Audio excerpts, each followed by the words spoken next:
اتنا زبردست دین دیا ہے۔ اسلام ایسا مذہب ہے، دنیا کے اندر اور بھی مذاہب ہیں، لیکن اسلام کی حفاظت کا یہ اسلام آج تک کیوں باقی ہے؟ بڑے بڑے حملے ہوئے ہیں اسلام پہ، بڑے بڑے حملے ہوئے ہیں،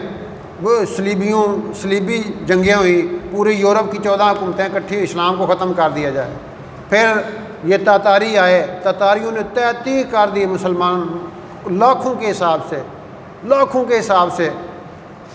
اسی طرح ہر دور میں اسلام پہ حملے ہوتے رہے ہیں، لیکن اللہ نے اسلام کی حفاظت کی وجہ، پہلی وجہ کہ اللہ نے خود وعدہ کیا ہوا ہے اِنَّا نَحْنُ نَزَّلْنَا الذِّكْرَ وَإِنَّا لَهُ لَحَافِظُونَ۔ مسلمانوں کے پاس یہ جو کتاب ہے نا قرآن کی شکل میں، یہ ان کا سورس ہے ہر چیز کا، اس کی حفاظت کس نے کی؟ اللہ نے کی، اللہ کر رہے ہیں اس کی حفاظت، اس میں کوئی تبدیلی نہیں لے کے آ سکتا۔ اب عیسائیت جو تھی، عیسائیت جو ہے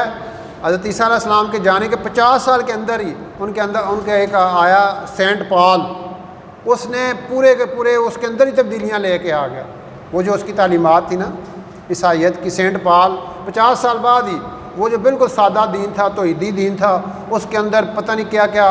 یعنی شرکیہ جو ہے چیزیں تھیں وہ ایڈ کر دی گئی، اور پھر کوئی اور ان کو ایسا بندہ ہی نہیں ملا جو اس کی مطلب کہ وہ بائبل جو ہے ان کی، اس کے اندر وہ ہر سال تبدیلیاں کرتے ہیں، ہر سال۔ اگر ہماری جماعت وہاں گئی امریکہ، تو ایک بندے سے بات ہوئی، وہ کہتا ہے جی مجھے دلیل دیں اسلام کی۔ تو ہم نے کہا کہ دیکھیں بات یہ ہے کہ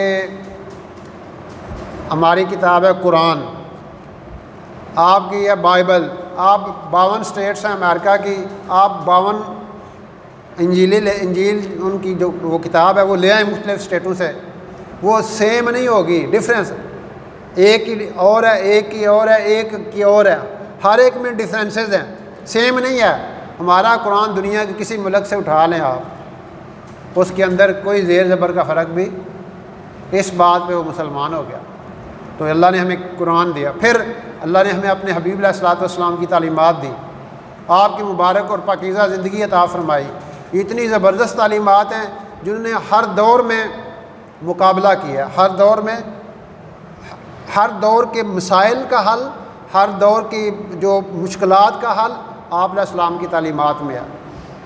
جس دور کا جو بھی فتنہ آتا ہے اللہ کے رسول صلی اللہ علیہ وسلم کی گائیڈنس موجود ہے۔ اس وجہ دوسری وجہ ہے کہ اس لیے اسلام کو نہیں ختم کیا جا سکا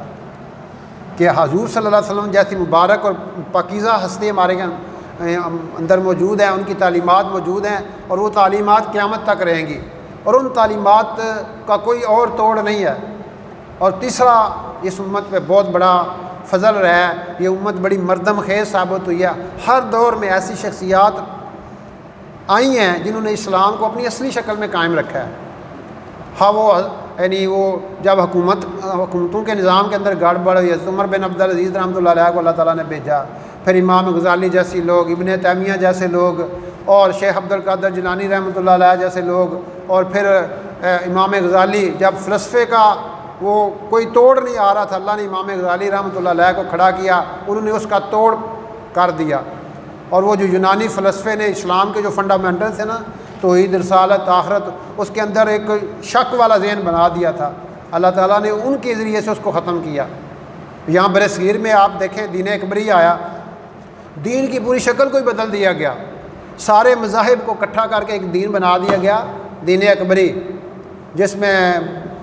سورج کی عبادت بھی ہو رہی ہے، اور گائے کی پرستش بھی ہو رہی ہے، اور پتہ نہیں کیا کیا، سارے مذہبوں کو ہی انہوں نے اکٹھا کر دیا،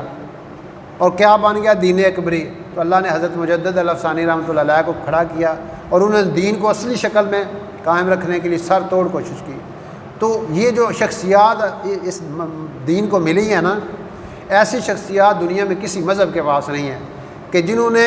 وہ جو فلٹر کرتی رہتی ہیں، جو ہر دور میں آتی ہیں، کوئی فتنہ کھڑا ہوتا ہے وہ آ کے چٹان کی طرح کھڑی ہو جاتی ہیں، اور اسلام کی جو اصل شکل تھی، جو